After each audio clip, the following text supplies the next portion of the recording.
자, 또래 살해범 정유정 재판에 넘겨졌습니다, 오늘. 네, 오늘 부산지검이 정유정을 살인, 사체 손괴, 사체 유기 그리고 절도 혐의로 재판에 넘겼습니다.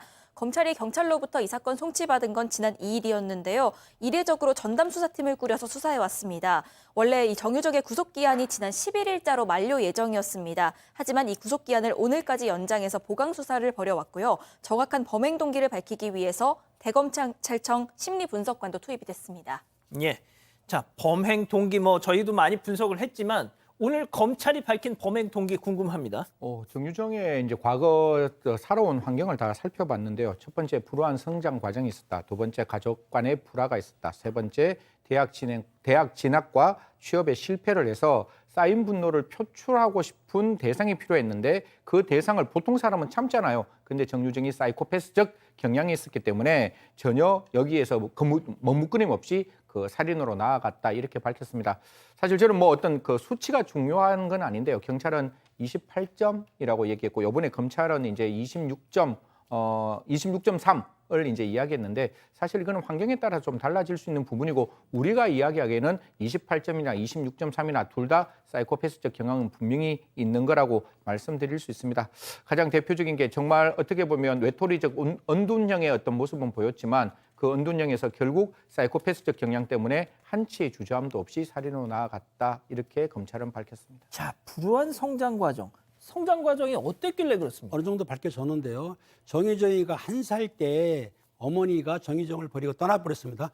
죄송합니다. 그리고 6살 때 아버지한테도 버림을 받았고 그러니까 조부손이 컸는데 조부손이 크면서 조부하고 정유정이는 생활이 궁핍하니까 기초생활 수급비를 받으면서 생활을 했다고 합니다. 그래서 삶이 어려웠었죠. 그리고 대학 진학에 실패를 했어요. 두 번째 공무원 시험도 봤는데 불합격을 했고 세 번째 또 구직도 실패를 했습니다. 그러다 보니까 이런 걸 경험하다 보니까 본인이 그 좌절과 분노가 차곡차곡 쌓였던 것으로 보이는 것이죠. 자, 아까 승 의원님도 말씀을 하셨지만 억눌린 내적 분노를 표출할 대상. 아니, 우리 박 변호사님 분노 있죠? 많이 있진 않습니다. 예. 하지만 그런 분노가 게 다 사람마다 있긴 그런 게 있다고 해서 이렇게 공격적으로 표출을 하지는 않지 않습니까? 그렇죠. 여러 가지 이제 살인 사건은 동기가 매우 중요합니다.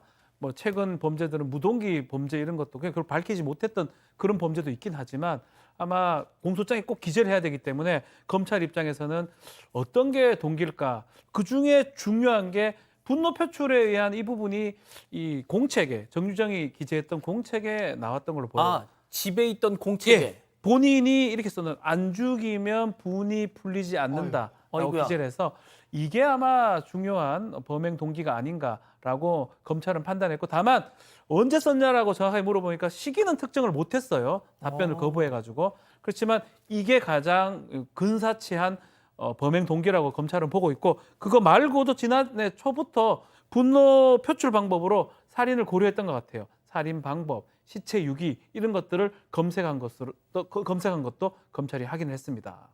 자, 그 집을 수색해 봤더니 할아버지랑 살고 있던 집을 수색해 봤더니 거기 공책에 정유정이 자필로 쓴 안 죽이면 분이 풀리지 않는다라는 메모가 나왔다는 겁니다. 자, 그리고 말이죠. 또 이게 저희가 이게 계획 범죄다, 우발적인 범죄, 본인은 우발이라고 주장을 했었지만 한때 이건 누가 봐도 그렇잖아요. 네, 계획범죄란 사실도 드러났습니다. 하지만 정유정은 체포 직후부터 검찰 송치 직후까지 계속해서 과외하러 피해자를 만났다가 다툼이 생겨서 우발적으로 범행했다. 이런 주장을 펼쳐왔습니다. 하지만 검찰이 확보된 증거를 제시하니까 정유정은 계획 범죄인 사실을 인정을 했습니다. 과외 앱을 통해서 살인 대상을 물색을 했고 미리 준비한 흉기들로 피해자를 살해하고 또 시신 송괴한 사실을 인정한 겁니다. 검찰은 정유정이 범행을 결심한 지난달 20일부터 체포된 27일까지 그 동선부터 피해자 물색 방법 그리고 범행 실행 과정 등을 분석했습니다. 그 결과 정유정이 사전에 범행을 치밀하게 준비했다는 사실이 드러났고요. 여기에 더해서 피해자 부검 그리고 유전자 감정 결과도 나왔습니다. 정유정이 피해자를 흉기로 수차례 찔러서 살해한 사실도 드러났습니다. 자, 범행 사흘 전에 중학생처럼 보이기 위해서 길게 길렀던 머리를 단발로 커트를 하고 또 중고로 여중생 교복까지 샀습니다. 계획 범죄죠. 자, 그러면 여기서 두 번째 사건 체크포인트 짚어보죠. 54명이 무슨 소리일까요? 자, 54명, 54명이 지금 문제가 되고 있는데 정유정이 가해 앱에서 접촉한 사람의 수가 54명이라는 것입니다. 이 가해 앱을 통해서 가해 강사 총 54명을 접촉을 해서 대화를 시도했고요. 결국은 범행이 용이한 사람을 물색을 했던 것 같아요. 혼자 거주하면서 집에 가해 수업이 가능한 여성. 그래서 계속 수업이 가능한지 물색을 하면서 54명을 접근을 했고요. 결국은 묻지마 살인 방식으로 일부러 접근한 걸로 보입니다. 분노 표출이 이제 동기라고 이미 말씀을 드렸고요. 그래서 마치 가해를 받으러 가는 중학생 딸처럼 하면서 이 피해자를 안심시킨 다음에 집에 가서 살해를 한 것입니다. 자, 그 과해를 이렇게 의뢰를 하면서 집에 혹시 혼자 사세요?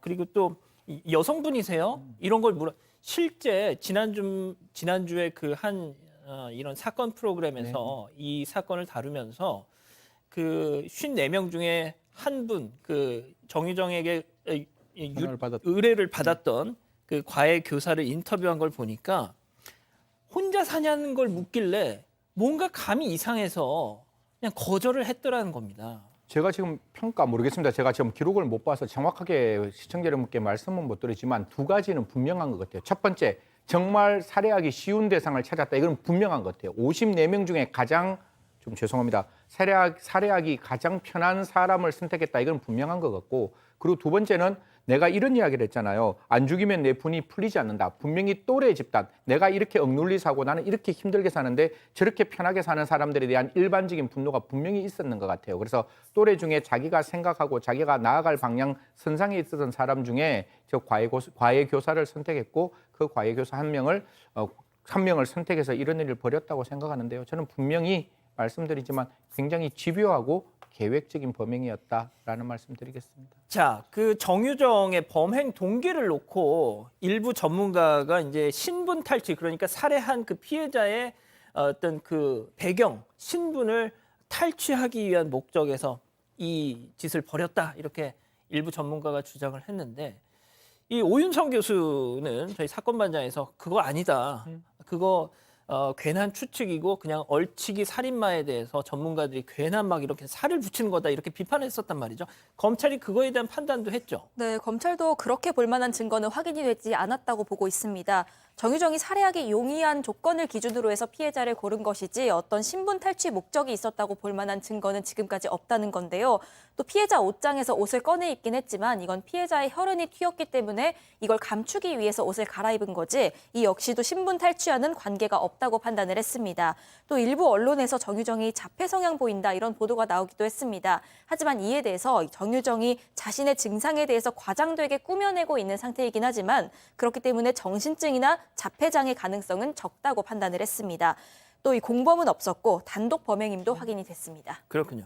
자, 팀장님, 시신 유기 과정에서 정유정이 뭔가 됐든 치밀하지 못한 모습을 보였는데 그거에 대한 설명도 있었죠? 그렇습니다. 사실은 정유정이가 사체유기 과정에서 CCTV가 많은데도 인지를 못했고 또 그리고 택시로 이동하다가 택시 기사분의 의심을 산 거로 봐서는 계획은 세웠지만 치밀하지 못하다는 내용인데 검찰은 이제 이에 대해서 정유정이가 운전면허가 없습니다. 자동차도 없었어요. 그러니까 택시를 타고 범행을 할 수밖에 없었는데 실제적으로 이 정유정은 사회 경험도 부족하지 않습니까? 그러니까 CCTV가 곳곳에 많지 않습니까? 최근에. 근데 그것이 자기를 찍힐 거라고 사실적으로 제대로 발견을 못했던 거예요. 그런 상황을 보게 되면은 그분이 정유정이가 그 계획은 세우고 본인 나름대로 치밀하게 했지만 결론적으로는 치밀함이 부족하고 이러다 보니까 꼭 허점이 생겨서 검거가 됐던 거죠. 자, 정유정은 지금 부산구치소 독거실에 수감돼서 당국의 특별 관리를 받고 있다고 하죠. 자, 두 번째 사건 정리하고요.